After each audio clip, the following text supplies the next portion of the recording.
안녕하세요. 투데이안경 코리아마켓 손유빈입니다. 안녕하세요. 박수진입니다. 외국인과 기관의 동반 매도세에 오늘 시장은 힘을 내지 못했습니다. 미증시의 하락 속에서 테슬라의 급등이 돋보였는데요. 리비아는 내년부터 테슬라 충전 네트워크를 이용할 수 있다라고 밝히면서 상승 모멘텀으로 작용을 했습니다. 이렇다 보니 국내 증시의 전기차 충전주도 훈풍이 불어왔죠.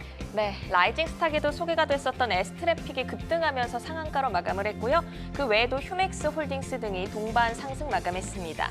여전히 방향성을 찾지 못하고 경계감이 확산된 하루, 투데이안경 코리아마켓 첫 번째 이슈픽의 주인공은 누구일까요? 네, 전기차 성장과 함께 국내 증시에서 가장 사랑을 받는 섹터 바로 2차 전지입니다. 우수한 시장 지위, 사업의 안전성을 바탕으로 2차 전지 기업들이 최근 잇따라 양호한 신용평가를 받고 있는데요. 투데이안경 이슈픽 첫 번째, 2차 전지 기업 투자 늘린답니다. LG에너지솔루션, 에코프로 BM 등 2차 전지 기업들이 신용평가 기관에서 양호한 등급을 받으면서 회사채 발행에 도전장을 내밀고 있습니다. 회사채 발행으로 자금을 확보해서 투자를 늘린다는 계획인데요. 오늘 2차 전지주 종목별로 어떤 흐름을 보였나요? 네, 전반적으로 약세 속에 몇몇 개별 종목들은 탄력 있는 모습을 보여줬습니다. 에코프로가 오전장 빨간불을 지켜내다 오후 들어 아쉽게 약세로 전환했는데요. LG에너지솔루션, 삼성 SDI 등도 하락 마감했습니다. 반면 석경AT, 하나기술 등은 에너지가 강했는데요. 석경AT는 4거래 연속 상승하며 장중 신고가를 기록했습니다. 2차 전지 이슈에 이은 투데이 한경 이슈픽 두 번째 주제도 소개해 주시죠. 네, 투데이안경 이슈픽 두 번째는 미중 관계 개선 기대감 들썩입니다. 미국 국무장관과 시진핑 주석의 만남으로 미중 간 화해 모드가 조성이 되고 또 중국이 대규모 인프라 투자를 준비하고 있다는 소식에 오랫동안 소외받았던 해운주들이 들썩이고 있습니다. 오늘 시장에서 종목별로 흐름은 어땠나요? 네, 흥하해운이 어제 상한가에 이어 장중 25%까지 급등한 후 윗꼬리를 달며 12% 상승으로 마감했습니다. 하지만 HMM, 대한해운 등은 약세로 돌아서며 마감을 했는데요. 모처럼 시장의 관심을 한몸에 받고 있는 해운주, 턴어라운드 가시화 시점을 잘 가늠해 보시면서 탄력적으로 대응하셔야겠습니다. 네, 투데이안경 이슈픽 종목 2차 전지와 해운 관련주 가운데서 가장 뜨거운 관심을 받은 LG에너지솔루션과 에코프로, HMM 그리고 흥하해운입니다. 투자자 여러분, 이 종목들 매수하셨나요? 매도하셨나요? 아니면 아직 고민하고 계신가요?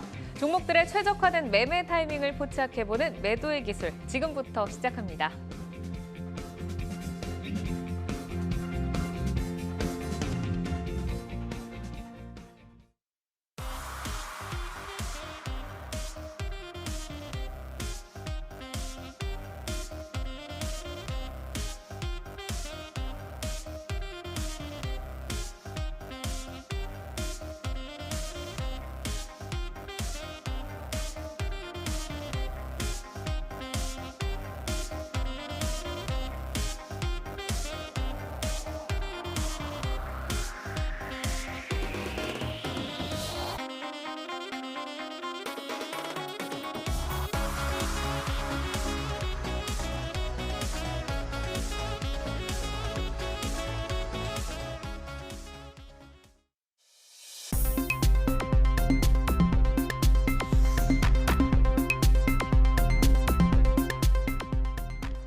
종목별 최적화된 매매 타이밍을 포착해보는 매도의 기술, 투데이안경 이슈픽 첫 번째, 2차 전지 기업 투자 늘린다였습니다.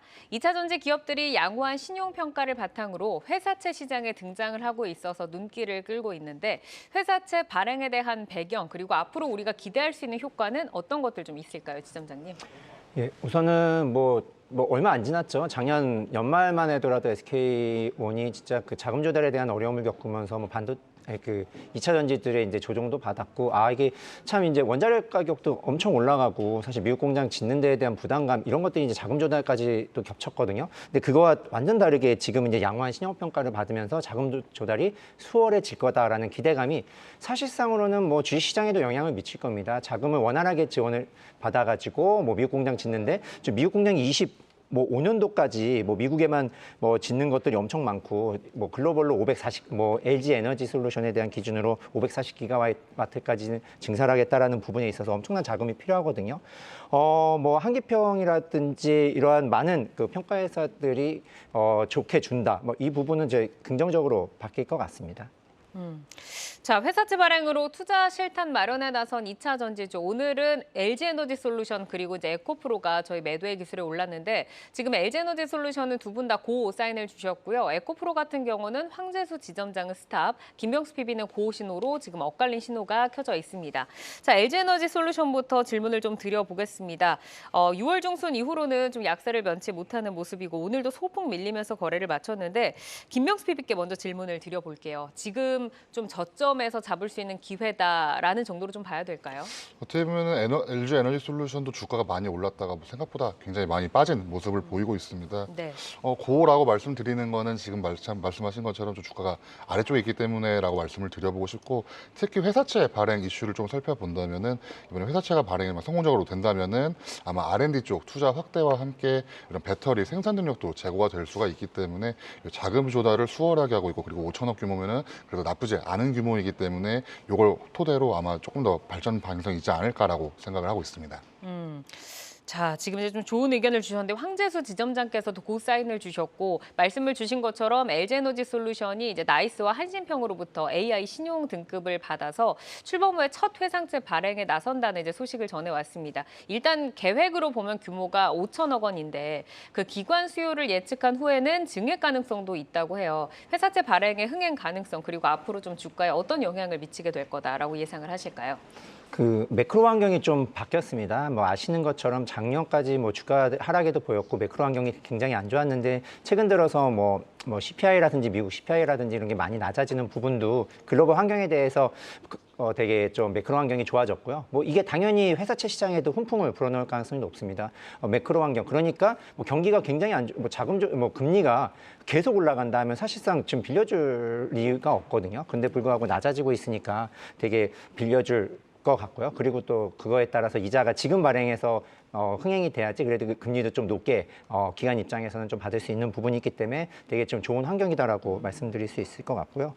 뭐 작년 1월이죠. 뭐 10조의 뭐 IPO가 성공을 하면서 10조 원의 자금 확충을 해서 재무적으로도 합니다. 그리고 뭐 올해 2분기 매출도 8조 8,900억에 그리고 영업이익이 한 7,100억으로 예상을 하고 있거든요. IRA 효과가 분명히 올해부터 나타나기 시작을 했습니다. 이러한 부분도 회사채 시장에서 자금 조달하는 데 좀 유리하게 작용을 한 것 같고요. 뭐 LG 에너지솔루션 지금 뭐 앞으로 올라갈 것 같아요, 내려갈 것 같아요라고 물어보면은 대부분의 사람들이 이제 올라갈 것 같다라고 얘기는 하거든요. 네. 그 이유는 당연히 이제 전기차에 대한 성장성이 뭐 누가 보더라도 이제 위로 열려 있기 때문인데요. 그에 가장 선두로 있는 LG 에너지솔루션이 최근 조정을 받는다라면 어떻게 보면 매수 기회로 삼아야 되지 않을까라고 이제 생각을 하고 있습니다.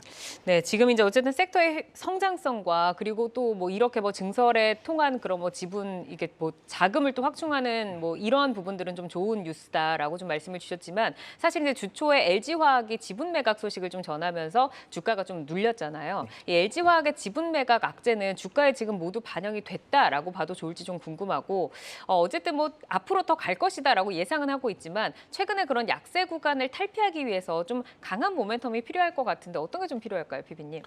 방금 말씀하신 것처럼 LG화학이 보유한 LG 에너지솔루션에 대한 주식을 뭐 매각할 것이다라는 기사가 함께 났게 됐는데 이제 LG화학에서 자기들의 설비 투자를 위해서 한 2조 원 규모의 LG 에너지솔루션 주식을 매각한다는 이야기가 나왔습니다.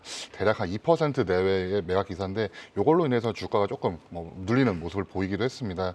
방금 말씀하신 것처럼 결국에 에너지솔루션이 무엇을 잘하는지를 좀 살펴보실 필요가 있는데 관련된 기사로는 결국에 미국 쪽 기사를 한번 살펴보실 필요가 있고 생산 세액 공제라고 표현하고 있는 AMPC를 조금 살펴보셔야 할 필요가 있습니다. 이 혜택이 나오게 되는데 한 3년간 5조 9천억 원, 거의 6조 원 가까운 규모가 추정이 되고 있어서 이 AMPC를 만약에 그 영업이익률에 대입해서 계산을 해본다면은 지금 대략 한 4.7% 정도 나오는 이런 영업이익률이 한 13%까지도 오를 수 있다는 기대 어린 시선이 있습니다. 이 관점에서 살펴본다면 에너지솔루션이 충분히 더 올라갈 수 있는 규모가 있다고 말씀을 드려보고 싶고 방금 말씀드린 그 5천억 규모의 회사채 같은 경우에도 결국에는 배터리 설비 투자 용도로 사용할 거기 때문에 과연 어떤 식으로 사용되는가 봤을 때 설비 투자가 보통 한 6조 3천억 원가량의 작년에 그 투자가 금액이 들어갔었습니다.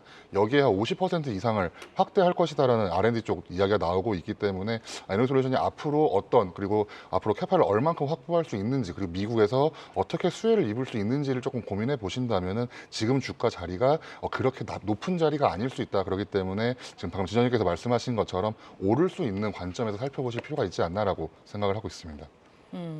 사실 이제 LG에너지솔루션이 이제 60만 원을 딛고 더 올라갈 거라고 기대를 하셨던 분들이 많으실 텐데 다시 지금 50만 원대로 좀 떨어졌잖아요. 이렇다 보니까 또 갖고 계신 분들께서는 뭐 장기적인 성장성이야 의심할 여지가 없지만 지금 조금 팔아야 될까라는 생각도 하실 것 같아요. 기존 보유자들이 지금 시점에서 어떤 전략을 좀 하는 게 현명하다라고 보실까요, 지점장님?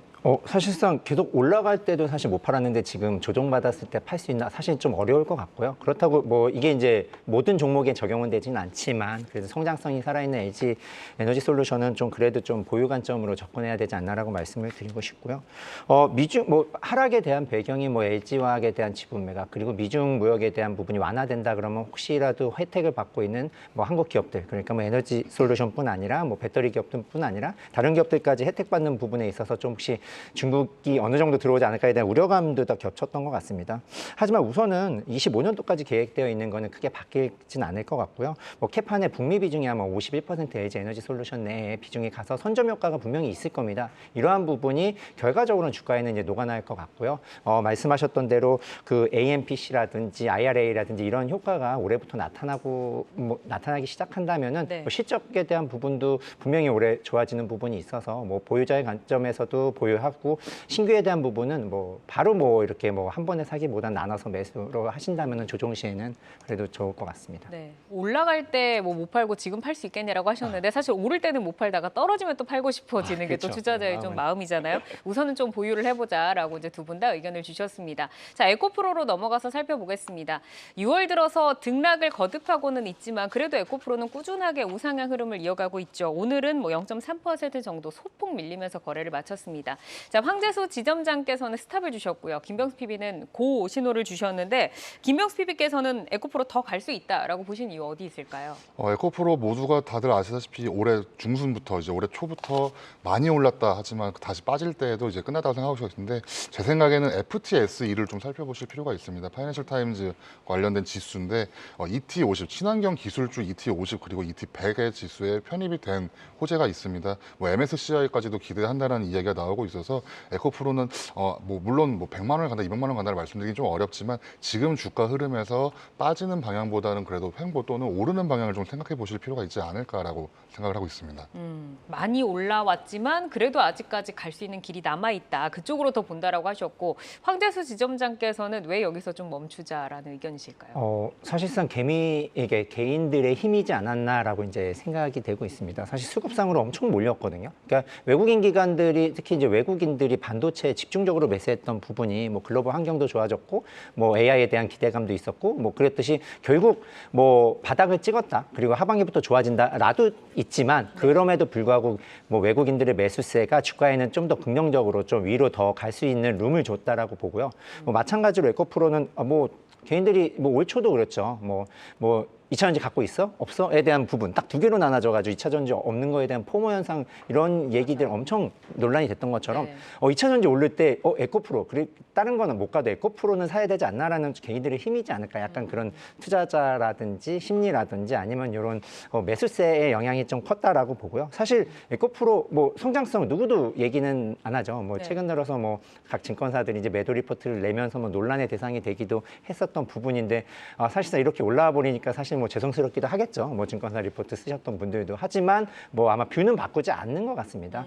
뭐 결과적으로 성장세는 둔화되기 마련입니다. 당연히 25년도까지 급격하게 성장하는 부분도 있지만 그거를 다 밸류를 땡겨서 지금 적용하기에는 이제 성장성 둔화에 대한 부분도 있고 뭐 주가가 단기간에 상승한 게 밸류 뭐 분명히 이제 낮다라고 하는 게 아니라 그래도 이제 단기간에 올랐었던 부분도 영향이 있고 매수세는 좀 줄어들지 않을까라고 예상이 됩니다. 네, 에코프로 에코프로의 뭐 회사의 성장성에는 의심할 바가 뭐 당연히 없기는 하지만 개인들이 끌어가는 수급에서 많이 올라왔기 때문에 조금 부담이 있는 게 사실이다라고 좀 말씀을 주셨습니다. 자, 에코프로가 이제 한기평에서는 A 등급을 받았고 한신평에서는 B 등급을 받으면서 이 등급 불일치로 뭐 회사채 발행에 좀 난항이 예상된다라는 분석도 있더라고요. 이렇게 등급이 불일치하는 경우에는 회사채 발행이 좀 어렵다고 봐야 하는 건지 아니면 회사채 발행이 가능하다고 하면 이 발행 자체가 주가에는 좀 좋은 모멘텀이 될까요, 피비님? 저 채권 전문가는 아니지만 채권에 관련해서 조금 설명을 드린다면은 공모 채권을 발행할 때는 이제 신용평가사, 신평사의 2개 이상의 신평사에서 등급을 비교를 하게 됩니다. 보통 등급이 같은 경우가 많지만 등급이 다르게 나오는 경우에는 낮은 등급으로 우선 평가한다라는 이야기가 있고, 근데 그렇게 됐기 때문에 지금 한국 기업 평가에서는 A-로 나왔고 한국 신용 평가에서는 트리플 B 플러스라고 평가가 나오게 됐습니다. 그렇기 때문에 아마 A 등급으로는 평가받기는 좀 어려운 거 아니냐라는 기사가 오늘 나오게 된 거고, 관련해서 요 채권 관련해서 에코프로가 지금 하는 요 활동을 좀 설명을 드린다면은 올해 5일이죠. 이번 달 지난 5일에 공모채 발행에 대한 기사가 하나 나온 게 있었습니다. 요걸 추진할 때 아마 에코프로가 신용 등급이 트리플 B 플러스가 나올 것이다라는 이야기가 나오고 있어서 트리플 B 플러스가 나올 에코프로였지만 한국 기업 평가가 등급을 조금 더 잘 준 경우에 이런 해당하고 있기 때문에 아마 회사채 발행에는 큰 문제는 없지 않을까라는 게 개인적인 생각이고, 앞으로는 좀 추이를 봐야겠지만 그건 제 개인적인 생각이고, 그간 사모 사채라든지 아니면 에코프로 BM을 활용해서 자금 조달을 했었습니다. 이번에 첫 공모채권 발행을 시도하고 있는 거기 때문에 에코프로의 이런 채권 발행이 아마 2차 전지 종목들 그리고 나아가서는 앞으로 이런 회사채 시장에서도 아마 훈풍이 불지 않을까라고 생각하고 있기 때문에 아마 지금 발행사의 의지가 굉장히 중요하지 않을까라고 네. 생각을 하고 있습니다. 자, 긍정적인 뷰를 지금 제시를 해주셨는데 그럼 이제 피비님께서는 에코프로가 굉장히 견고하게 좀 지키고 있잖아요. 왕좌의 자리를. 어디까지 좀 갈 수 있을지 가격적인 전략도 한번 들어볼까요? 어떻게 보면 에코프로 같은 경우에는 한번 의심을 받았었죠. 5월 중순이었던 기억하는데 좀 빠져서 54만 원, 55만 원대까지 내려갔던 기억이 있습니다. 그 이후에 다시 한번 70만 원, 80만 원 선까지도 좀 시도를 하고 있는데 네. 76만 원 선이 어떻게 되는지가 조금 살펴보실 필요가 있습니다. 지금 76만 원 선을 꼬리가 지금 윗꼬리가 생기게 되면서 76만 원 선이 나오고 있는데 이걸 잘 지지하고 앞으로 모멘텀과 함께 회사채 발행이라든지 앞으로 모멘텀 그리고 이번에 MSCI 뭐 지수 편입이라든지 이런 추가적인 호재가 나올 수 있다면은 다시 한번 전고점이었던 80만 원 선을 다시 한번 넘어갈 수 있지 않을까라고 생각을 하고 있습니다. 우선은 76만 원을 잘 지지해 주는가가 좀 중요하다라고 말씀 주셨고, 자, 이어서 이제 해운주로 넘어가 보도록 하겠습니다. 해운주가 사실 그동안 시장에서 좀 소외가 되어 있었는데 미중 관계 개선 기대감에 또 중국의 대규모 인프라 투자 소식까지 더해지면서 모처럼 좀 탄력적인 랠리를 이어가고 있습니다. 그리고 이제 또 해운의 운임 지수도 바닥을 좀 통과하고 있다라는 분석이 나오고 있는데 이게 좀 반짝 랠리에 그칠지 아니면 이 환경이 개선되면서 연속성이 좀 있을지 궁금한데 이 랠리에 대해서 어떻게 좀 전망을 하실까요, 피비님? 근데 지금 어떻게 방금 말씀하신 것처럼 해운주 관련해서는 주가가 좀 많이 내려와 있다가 어떤 거는 오르고 어떤 건 내리는 좀 모습을 보이고 있습니다. 관련돼서 이제 중국 쪽 인프라 투자를 먼저 살펴보실 필요가 있고, 그리고 나아가서 미국도 내년에 대선이 있기 때문에 중국과의 화해 무드가 또는 이제 경제가 좀 더 좋아져야 되기 때문에 아마 해운 지수가 상승 방향으로 갈 것이다라는 기대가 있는 건데, 중국 같은 경우는 1조 위안, 우리나라 돈으로 한 180조 원 규모의 신규 투자가 이어지게 될 거고 기준금리까지도 인하했습니다. 거의 동결과 인상이 어떻게 보면 세계적인 트렌드였는데 이번에 기준금리가 인하가 됐기 때문에 네. 경기 부양에 대한 기대감이 굉장히 커졌다라는 이야기가 나와서 그렇게 된다면 물동량이 늘어날 거고 해운 지수도 상승할 것이다라는 이야기가 나오고 있습니다. 마찬가지로 미국을 조금 더 얘기 드린다면은 미국은 내년에 이제 대통령 선거도 있기 때문에 아마 물가 압력을 둔화시켜야 될 거고 바이든 대통령이 재선을 위해서라면 성장률도 충분히 높여야 되기 때문에 미국과 중국도 화해 무드로 접근하는 거 아니냐라는 기대 어린 시선이 있어서 네. 이 두 가지가 맞물리면서 결국에는 글로벌 경기가 확대되고 그렇게 된다면 물동량이 증가한다라는 이런 논리로 아마 네. 해운 지수에 대한 긍정적인 시각이 나온 게 아닐까라고 생각하고 있습니다. 그러니까 이제 정책적으로 봤을 때도 경기 부양을 좀 시켜야 하는 상황인데다가 수요도 올라갈 것이고 이 해운 운임 지수라고 하는 단가도 이제 상승을 할 것이기 때문에 좀 기대감이 있다라고 하셨는데 오늘 저희가 HMM과 또 흥하해운을 매도의 기술에 올려서 한번 평가를 받아보도록 하겠습니다. 그런데 지금 이제 고사인 들어온 게 김병수 PB님께서 HMM만 지금 고사인을 주셨고요. 나머지는 다 스탑 사인이 좀 켜져 있거든요. 그러면 저희가 HMM부터 한번 좀 살펴보겠습니다. HMM이 뭐 한때 정말 강했잖아요. 우리 시장에서 흠슬라라고 불리면서 해운업을 이제 끌었던 대장주인데 지금 황재수 지점장께서 먼저 이제 스탑 사인 주셨어요. 왜 이제 흠슬라 좀 기환이 어려울까요? 뭐 그 스탑이지만 주가가 빠진다라기보다는 좀 횡보 후 하반기에는 그래도 좀 나아지지 않을까. 근데 이제 성장세는 봐야 된다, 지켜봐야 된다라고 이제 말씀드릴 수 있을 것 같은데요. 네. 뭐 제품 모든 이제 제조업 같은 경우에는 이제 제품의 단가라는 게 있는데 보통 해운업 같은 경우에는 보통 이제 좀 지표로 되고 있는 게 해운 운임지수, 이제 BDI를 좀 많이 보지 않습니까? 네. 발틱 운임지수인데 그리고 또 SCFI, 그러니까 상하이 컨테이너 운임지수도 봐서 결과적으로 이제 판매 단가라고 이제 보시면 될 것 같은데 이러한 부분이 굉장히 안 좋은 상황입니다, 현재. 그러니까 이제 바닥을 다져서 올라갈 가능성이 높지 않냐라고 이제 반문을 하시긴 하는데 맞습니다. 하지만 단기간에 이렇게 올라오기는 쉽지 않다라고 보는 게 과연 그러니까 미국하고 중국에 대한 하해 모두 어떻게까지 하해해서 뭐 내년 대선을 위해서 어떤 걸 풀어주고 어떤 거를 또 옥죄까에 대한 부분이 아직 불확실한 부분도 있고요. 최근 들어서 중국 경기 뭐 리오프닝에 대한 기대감 굉장히 많았는데 의외로 너무 안 좋지 않습니까? 이러한 부분은 과연 중국이 살아날 수 있을까에 대한 부분이 아직까지는 좀 미지수로 있기 때문에 상반기 얼마 남지 않은 상반기이긴 하지만은 그래도 약간 불확실성은 존재한다라고 네. 그래서 이제 스탑을 말씀드렸습니다. 아직까지는 그 환경에 대한 의구심이 남아있기 때문에 기술적으로 좀 탄력을 보여주기에는 좀 더 시간이 걸릴 것 같다라는 말씀이시고 김병수 PB께서는 고 사인 주셨어요. 이 횡보장에서 올라갈 수 있는 모멘텀 좀 발견하신 걸까요?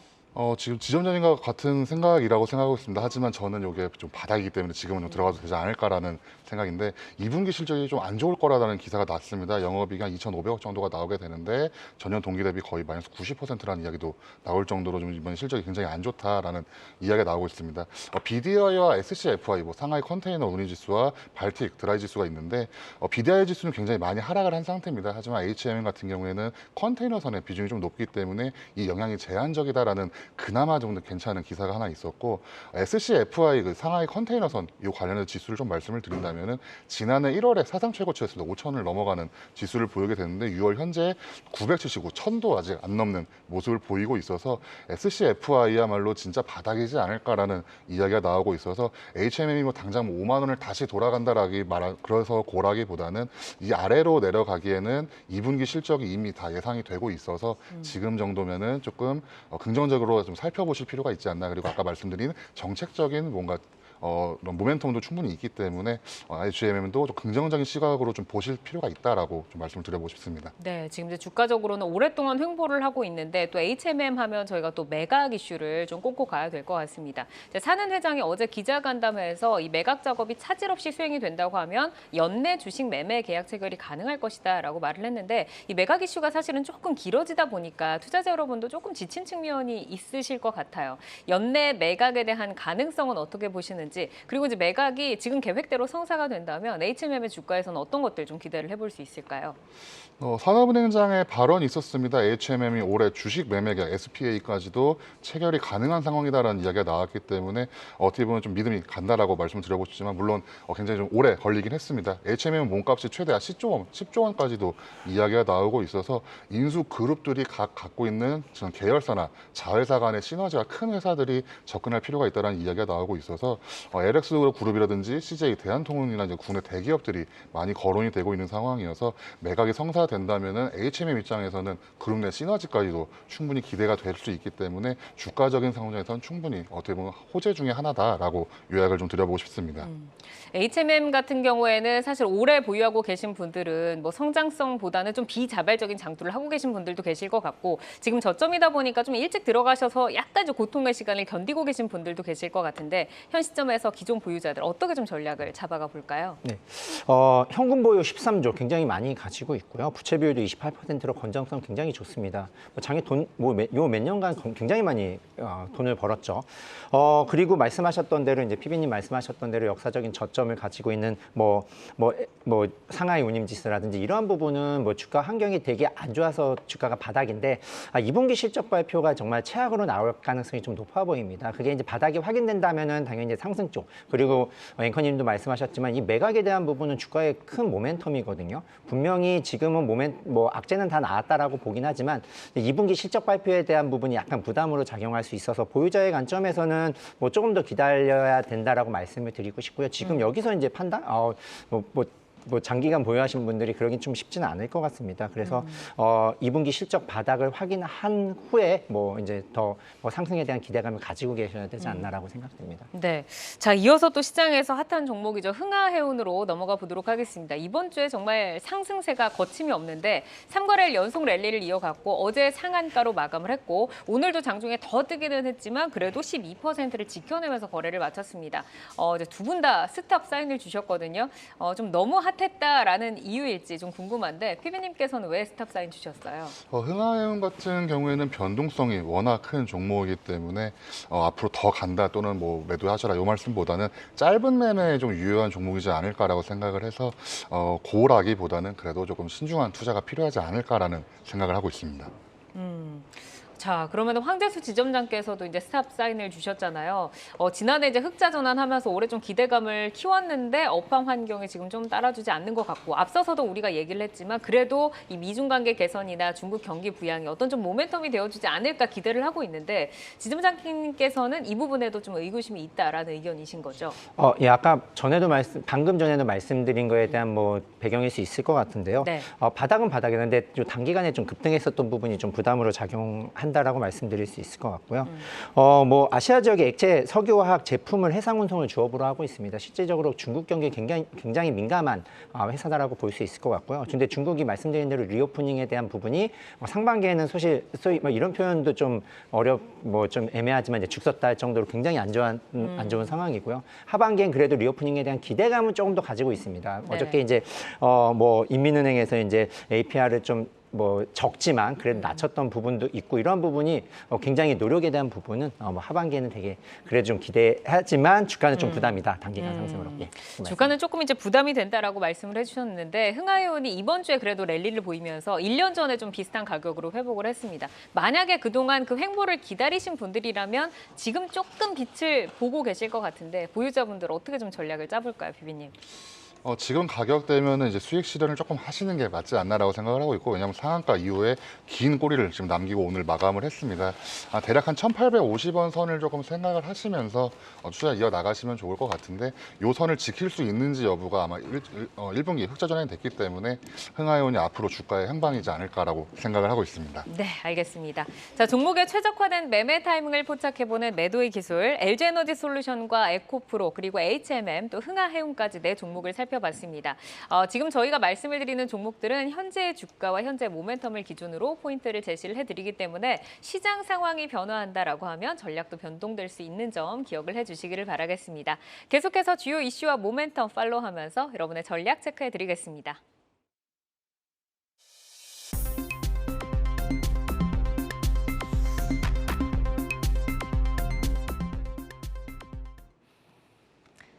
장 마감 후 4시부터 6시까지 진행되는 시간의 투자 리그, 시간의 거래 동향 만나보는 이 시간의 단일가입니다. 정규장 마감 후 오후 4시부터 6시까지 10분 단위로 시간의 단일가 거래가 이뤄지는데요. 이 시간의 단일가를 통해 시간의 주요 종목 등락률 실시간으로 생생하게 전달해 드리겠습니다. 그럼 이 시간의 단일가 코스피 상승률 상위부터 보겠습니다. 어떤 종목들이 지금 시세를 받고 있을까요? 대교 우선주와 대교가 함께 올라왔습니다. 9%로 상한가로 들어갔는데요. 수능에서 킬러 문항 배제 방침의 교육주가 오늘 들썩였습니다. 대교 9% 상승을 하면서 2,985원 선 지나가고 있습니다. 그리고 대유플러스 오늘 전기차 충전 관련주들도 급등이 나왔었죠. 현재 거래량 실리면서 거래가 이어지고 있습니다. 정규장에서도 5% 상승을 했는데 시간에서도 7% 정도 시세를 주고 있네요. 이어서 코스닥 상승률 상위 보겠습니다. 네, 동물 질병을 진단하는 사업을 하고 있는 옵티팜 오늘 2% 하락을 했는데 시간에서는 시세를 주고 있습니다. 9.7% 상승한 8,420원 지나가고 있고요. 통신 장비 업체인 다보링크 3거래 연속 상승 흐름 가져가고 있습니다. 시간에서도 9%대 상승률 보이고 있고 그리고 골프 의류 업체인 크리스 FNC가 6%대 상승률 보이면서 19,400원의 거래 이어지고 있습니다. 계속해서 시간의 단일가 코스피 하락률 상위 보겠습니다. 네, 큐로가 1위로 올라왔네요. 열 교환기, 가스 발생기를 제조하는 업체입니다. 4거래 연속 상승하면서 오늘 14% 급등세를 보여줬는데요. 시간에서는 살짝 밀리고 있습니다. 1.8% 하락하고 있고요. 또 병원용 멀티미디어 단말기를 제조하는 CI테크, 오늘 6% 정도 하락이 나왔었는데 추가적으로 시간에서 더 밀리고 있습니다. 1.6% 하락한 2,070원 선 지나가고 있습니다. 마지막으로 코스닥 하락률 상위 보겠습니다. 네, 4거래 연속 하락하고 있는 D&T. 오늘 2% 하락이 나왔었는데 추가적으로 5% 더 밀리고 있습니다. 18,000원 선 지나가고 있고요. 또 오늘 5% 하락한 배럴 역시 2%대 하락률 보이면서 8,520원 선 지나가고 있습니다. 하잉크 코리아 오늘 7% 상승이 나왔었는데 시간에서 역시 차익 실현 매물 나오면서 2% 하락이 나오고 있고요. IB 김영 역시 교육주죠. 오늘 17% 상승이 나왔는데 IB 김영은 2% 가까이 밀리면서 2,300원 선에 거래되고 있습니다. 이렇게 이 시각 시간의 단일가 살펴봤는데요. 시간의 단일가 매매는 오후 6시까지 10분 단위로 매매가 체결됩니다. 모멘텀과 거래량 등 꼼꼼히 살펴보시고 시간에서도 성투 전략 세워가시길 바랍니다. 시간의 단일가 거래 동향, 잠시 후 시간의 단일가 특징주를 통해서도 확인하실 수 있습니다.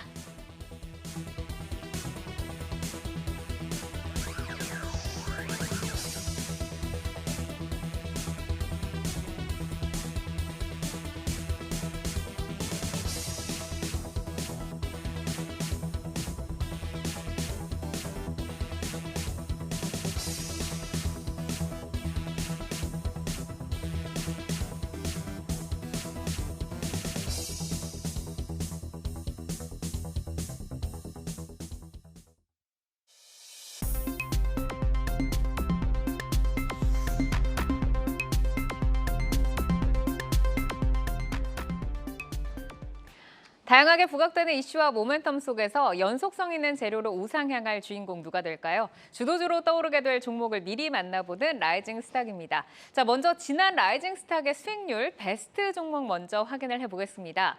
자, 황재수 지점장의 5월 4일 라이징 스탁 펜트론 목표가 15,000원을 돌파를 하면서 수익률 36.4%를 기록을 했습니다. 지금 목표가 상향 조정을 하셨고요. 김병수 PB가 또 지난주 목요일에 소개한 현대 로템 라이징 스탁 소개 후에 상승세를 이어가면서 목표가를 38,000원을 돌파를 했는데 3거래일 만에 수익률 18%를 기록을 했습니다. 굉장히 좀 단기간에 빠르게 올라와 줬습니다.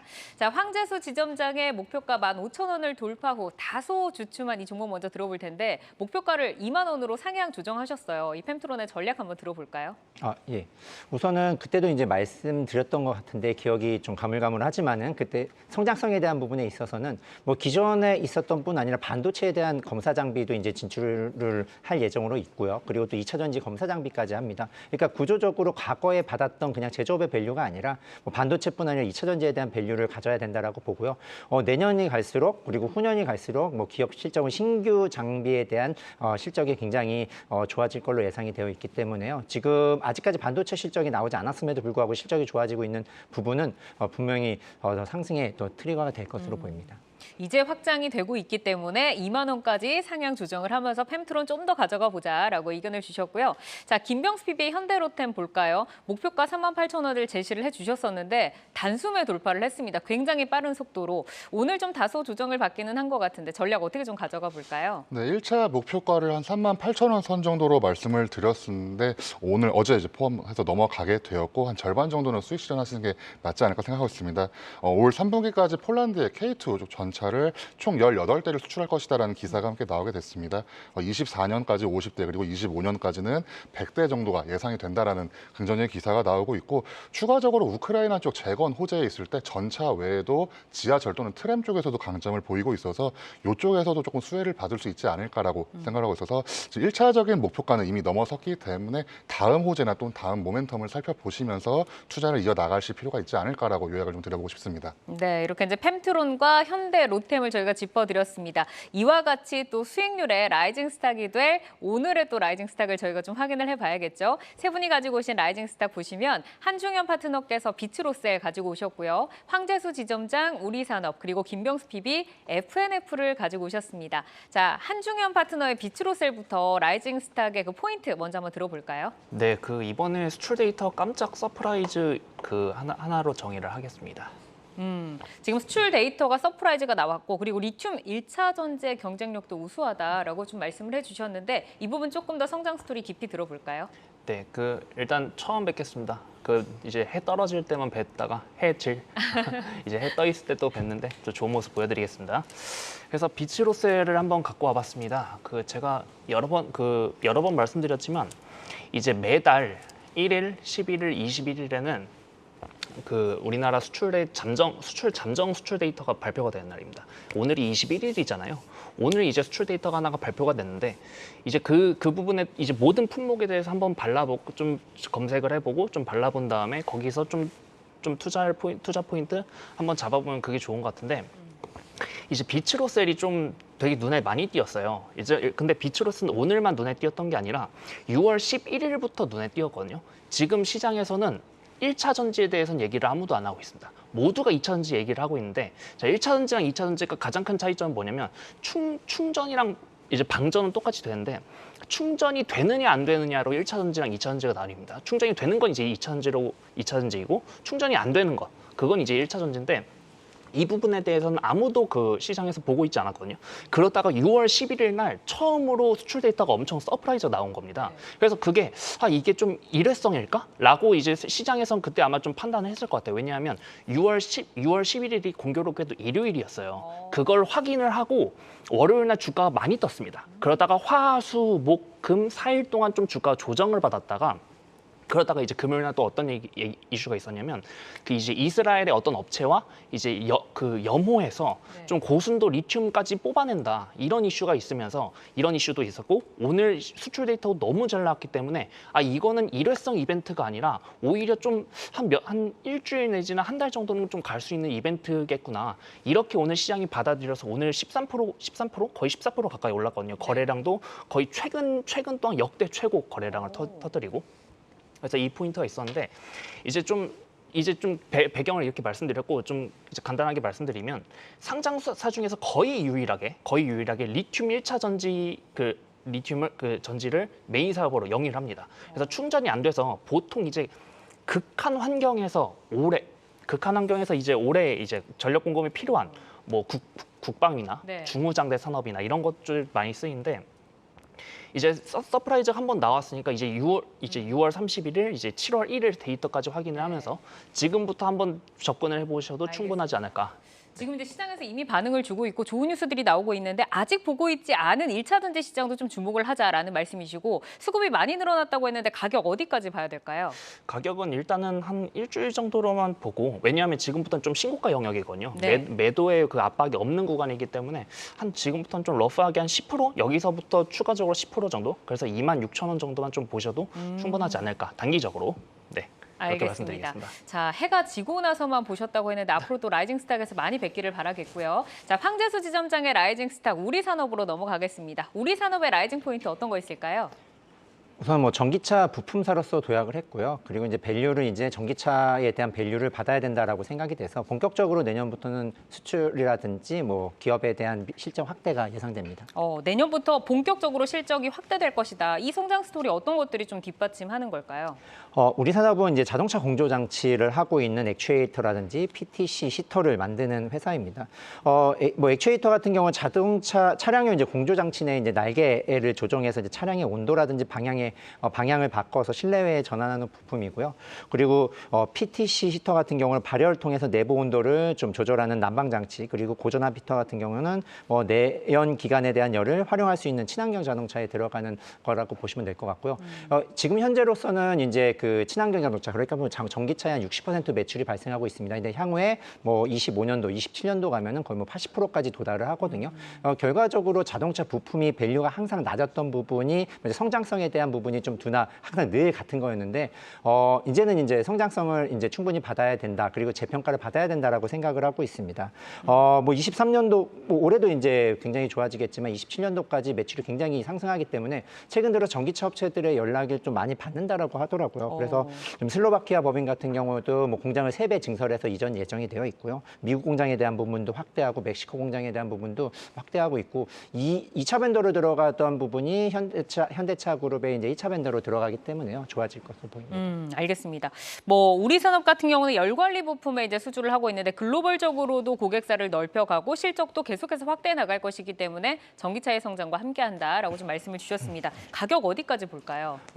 우선 단기간으로는 뭐 25,000원까지도 이제 가지 않을까라고 이제 개인적으로 생각하는 부분이고요. 가장 좀 어려운 부분이 이제 사실상 그 밸류 안 주면 그만이거든요. 저도 우려하는 부분입니다. 자동차 부품 밸류 그냥 그거 주면은 뭐 어쩔 수 없는 부분인데 재평가 받아야 된다라고 이제 저 혼자만의 생각일 수는 있으니까 그게 좀 우려가 되고요. 그리고 거래량이 굉장히 적습니다. 사실 잘 몰랐었던 부분이고 그런 회사다 보니까 거래량이 적어서 이러한 부분이 좀 우려가 될 수 있지만 성장성의 훼손이 없다. 그리고 뭐 수준은 계속되고 있기 때문에 25,000까지는 될 것 같고요. 그리고 뭐 손절가는 18,000원으로 제시해드리도록 하겠습니다. 네, 알겠습니다. 성장 스토리 한번 쫓아가 보도록 하겠습니다. 자, 김병수 PB께서는 FNF 가지고 오셨습니다. 라이징 포인트 바로 만나볼까요? 네, FNF 같은 경우에는 의류 업계로 굉장히 유명한데 견고한 이제 중국 현지 성장세를 한번 살펴보시면 좋을 것 같고 단순히 MLB 외에도 이제 골프, 테니스 그리고 엔터 산업까지도 진출했기 때문에 사업 다각화까지도 살펴보실 필요가 있다라고 생각하고 있습니다. 네, 오늘 시장에서도 또 중국 관련해가지고 뭐 화장품 종목들도 굉장히 시세를 좀 줬는데 이 FNF의 성장세 어느 정도까지 눈높이 높여볼 수 있을까요? 네, 2분기 매출이 대략 한 4천억 원을 예상하고 있습니다. 전년 대비 대 한 20%가량 성장할 거고 영업이익도 한 1,000억 원을 넘기게 되면서 24%가량 증가할 것이라는 추정이 나왔습니다. 외국인 상권 중심으로 내수 MLB, 이제 국내에서 판매되는 MLB 매출이 유의미한 증가세다라는 긍정적인 기사가 나오게 되었고 결국엔 중국 쪽에 얼만큼 많이 팔리나가 좀 살펴보실 필요가 있는데 2020년에 중국 매출이 대략 한 1,000억 원 정도가 나왔습니다. 21년 4천억 원을 넘겼고 22년에는 6,320억 원이 나왔기 때문에 거의 한 2년 만에 6배가량의 성장, 폭발적인 성장세를 보이게 되었고 중국 내에서 야구는 어떻게 보면 비주류 스포츠 중에 하나입니다. 하지만 이제 MLB 브랜드를 가지고 프리미엄 전략을 굉장히 성공적으로 했다라는 이야기가 나오고 있습니다. 국내 가격 대비 한 30%가량 높은 가격에 판매되고 있고 그게 굉장히 잘 팔리는 모습을 보였다라고 이제 FNF의 성장세를 말씀을 드릴 수가 있는데 2021년에 매출 1조 원을 넘기게 되었습니다. 22년에 1조 8천억 원을 넘기게 되면서 올해에는 무난히 한 2조 원이 넘어갈 것이다라는 이야기가 함께 나오고 있기 때문에 FNF 같은 경우에도 주가 변동성이 좀 커지는 모습을 보이고 있지만 충분히 지금 가격이라면 충분히 들어갈 수 있지 않을까라고 생각을 해서 FNF 설명드렸습니다. 네, 지금 현재 매력적인 밸류를 가지고 있는 가격이다라고 하셨는데 들어가서 어디까지 좀 노리면서 홀딩해 볼까요? 네, 대략 지금 오늘 종가로 한 13만 700원, 한 13만 원 초반까지 내려와 있는 모습을 보이고 있습니다. 지금 들어가신다면 그렇게 나쁘지 않은 자리다라고 말씀을 드려보고 싶고 목표가는 위쪽으로 한 15만 원 선을 1차적으로 조금 말씀을 드려보고 싶습니다. 이 15만 원 선 1차 목표가로 가지고 가시면서 하지만 손절가는 좀 짧게 잡도록 하겠습니다. 왜냐하면은 결국 FNF가 중국 쪽 어떻게 보면 관련이 좀 있기 때문에 리오프닝이 성공적으로 일어나지 않았을 경우에는 네. 주가가 크게 오르지 않을 수도 있다라고 말씀을 좀 드려보고 싶습니다. 알겠습니다. 오늘 라이징 스탁은 한중현 파트너의 비추로셀과 황재수 지점장의 우리산업, 김병수 PB의 FNF까지 만나봤습니다. 주도주들 미리 잘 선점을 해 나가시기를 바라겠고요. 함께해 주신 황재수 신한투자증권 서울금융센터 지점장, 김병수 DB금융투자 잠실지점 PB 여기서 인사드리겠습니다. 고맙습니다. 시간의 단일가 거래 속 특징주들을 따라가보는 시간의 단일가 특징주 탑5입니다. 시간의 단일가 거래는 내일장까지 연결돼 움직이는 종목들이 많습니다. 오늘 함께 하시면서 매매 전략에 잘 활용해 나가시길 바랍니다. 그럼 특징주 5위부터 확인하겠습니다. 휴맥스 홀딩스 올라왔는데요. 포드와 GM에 이어서 리비안도 테슬라의 슈퍼차저를 이용한다는 소식에 오늘 전기차 충전주들이 급등했습니다. 휴맥스 홀딩스 오늘 8% 강세로 마감을 했는데요. 시간에서도 힘을 이어가고 있습니다. 5% 가깝게 상승하고 있네요. 4위 종목은 자동차 내장재 전문기업 현대공업입니다. 전기차 충전 인프라 기업인 이지차저의 지분 인수에 참여한다는 소식도 전해졌습니다. 4거래 연속 상승하면서 오늘도 5% 강세로 마감을 했는데요. 시간에서 그 강한 에너지 이어가고 있네요. 5.7% 상승하고 있습니다. 3위 만나보겠습니다. 대유플러스입니다. 대유 플러스 역시 전기차 충전 관련주로 묶이는 종목이죠. 어제 오늘 합해서 10% 정도 상승하며 전고점을 향해 가고 있습니다. 시간외에서 130만 주 이상의 거래량 터지면서 거래량 1위 기록하고 있습니다. 현재 상한가로 들어갔네요. 2위 확인해 보시죠. 유라테크입니다. 현대자동차가 2030년 전기차 200만 대 판매를 핵심 목표로 제시하면서 주요 고객사로 거래 관계를 유지하고 있는 유라테크가 오늘 주목을 받았습니다. 27% 정도 급등하면서 강한 모습을 보여줬는데요. 시간에서도 긍정적으로 반응 오고 있습니다. 2% 상승하고 있네요. 대망의 1위 종목은 어떤 종목일까요? 대교입니다. 눈높이로 유명한 학습지 업체죠.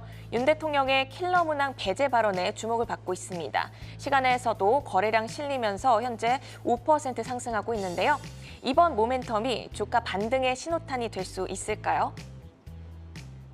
대교를 좀 생각을 해보면 이제 킬러 문항 배제 이슈가 오늘 나온 그 뉴스가 아니거든요. 이미 어제 그제 이제 밤부터 나왔던 얘기였는데 항상 좀 재밌습니다. 그 교육주에 대해서 가만 생각해 보면 사교육에 좋을 수도 있고 나쁠 수 있는 그 호재나 악재들에 대해서 시장은 그냥 똑같이 호재로 반응을 하는 분위기입니다. 그래서 대교만 볼 게 아니라 대교나 뭐 비상교육, 오늘 이제 상한가가 애니 능률이나 뭐 아이스크림 에듀들 이런 것들 같이 보셔야 될 텐데, 근데 공교롭게도 대교가 이제 좀 시간의 첫 시세에서는 상한가가 나왔지만, 그렇다고 이제 오늘 같이 급등이 나왔던 이제 비상교육이나 아이스크림 에듀가 시간에서 조금 떨어지는 모습이 보이고 있어요. 그래서 대교는 오늘 장중에 좀 부각을 많이 못 받았던 그런 부분이었거든요. 그래서 오늘 이제 시간으로 이제 대교 포함해서 비상교육이나 아이스크림 에듀까지 좀 시세가 붙으면 내일 이제 대교까지 좀 좋은 모습을 보일 수 있을 것 같고, 만약에 이제 대교 말고도 다른 이제 온라인 교육 테마주들이 시간내에서 시세를 그렇게 크게 못 받는다면 내일은 아마 시초가 조금 떠서 시작할지언정 거기서 좀 빠지지 않을까. 오히려 그래서 이 타이밍에 이제 온라인 교육 테마를 나는 그래도 한 단기적으로 트레이딩을 해보겠다, 그러시는 분들은 차라리 시간에 시세 붙은 이제 대교나 이런 걸 보시기보다는 차라리 애니 능률 같은 오늘 장중에서 가장 강했던 그런 종목을 보시는 게 좀 더 합리적이지 않을까? 좀 그렇게 생각을 합니다. 네, 이렇게 대교 살펴봤고요. 시간은 단일가 특징주 4위 현대공업도 보겠습니다. 정규장에서 4거래 연속 상승세를 이어가고 있고 시간에서도 긍정적으로 반응 오고 있는데요. 이 에너지 어디까지 이어갈 수 있다고 보실까요? 네, 현대 오히려 그 시간으로 볼만한 테마가 온라인 교육 테마보다는 그 이제 2, 3, 4 위에 그 랭크되어 있었던 이제 전기차 충전 테마일 것 같습니다. 그 와중에 그 중에서도 이제 현대공업이나 아니면 아까 말씀해주신 대유 플러스가 오늘 지금 시간으로 좋은 모습을 보이고 있는데, 현대공업이 지금 흐름이 되게 좋거든요. 그래서 현대공업의 그 고유 비즈니스 모델에 대해서는 제가 그 부분에 대해서 생략을 하고 싶습니다. 그냥 기술적으로만 봐도 지금 단기, 중기 이평선이 밀집된 그런 구간에서 오늘 거래량 수반한 강한 장대 양봉이 나왔거든요. 여기에 이제 시간외로까지 시세가 붙은 모습이라 지금부터는 이제 바로 직전 고점이죠. 한 9,500원에서 9,800원, 만 원까지는 한번 좀 트라이를 해보고 거기서 저항이 안 나오면 만 원 이상을 뚫고 가는 그런 모습을 보이지 않을까. 저는 이렇게 판단을 하고 있습니다. 네, 이렇게 오늘 대교와 현대공업 살펴봤는데요. 교육 테마보다는 아무래도 전기차 충전 테마에 더 집중하자는 말씀으로 들었습니다. 이렇게 시간의 특징주들 살펴봤는데요. 시간의 특징주들은 내일장 흐름과 방향성을 같이 하는 경우가 많습니다. 종목별로 베스트 전략자 드렸으니 참고해 보시고요. 오늘 함께해 주신 한중형 와운의 파트너는 여기서 인사드립니다. 고맙습니다. 아시아 증시와 유럽 시황 전해드립니다. 오늘 아시아 증시는 힘겨운 모습입니다. 세 지수 모두 파란불 켜져 있는데요. 상해 종합지수도 1% 넘게 내리면서 마감을 했고 선전지수도 오늘 가장 크게 빠졌습니다. 2.1% 하락했습니다. 항생지수도 마감을 앞두고 2.06% 내리면서 거래를 이어갑니다. 중국 정부가 올해로 종료되는 신에너지차 차량 취득세 감면 기한을 27년 말까지 연장한다고 발표했습니다. 이후에도 26년부터 27년까지는 등록세를 50% 할인해주는 정책도 밝혔는데요. 또 주민 소비 확대를 위한 추가 지원 방안을 강구 중이라고 밝히면서 본격적인 추가 부양책 시행을 암시해서 시장의 관심을 받았습니다. 내일과 모레는 중국과 홍콩 증시가 단오절로 이틀 쉬어갑니다. 이어서 유럽 개장 상황도 함께 알아보시죠. 독일 닥스 지수는 그래도 힘을 내주는 모습입니다. 0.05% 보합권에서 출발했습니다. 독일의 5월 생산자 물가지수가 에너지 가격 하락 등으로 시장 예상치보다 큰 폭으로 하락했습니다. 전월보다 1.4% 하락했는데요. 5월 PPI가 크게 하락한 것은 에너지 가격이 하락한 영향이 큽니다. 이번 PPI 하락 발표가 나자 유로달러 환율도 상승폭을 소폭 축소하는 모습을 보였습니다. 이어서 프락스 증시도 확인해 보겠습니다. 오늘 깍그 지수는 0.2% 하락으로 조금 밀리면서 출발했습니다. 지금까지 아시아 증시와 유럽 시황 전해드렸습니다. 투데이 안경 코리아 마켓 방송이 끝난 후에도 유튜브에 라이징 스탁으로 검색하시면 다시 보실 수 있습니다.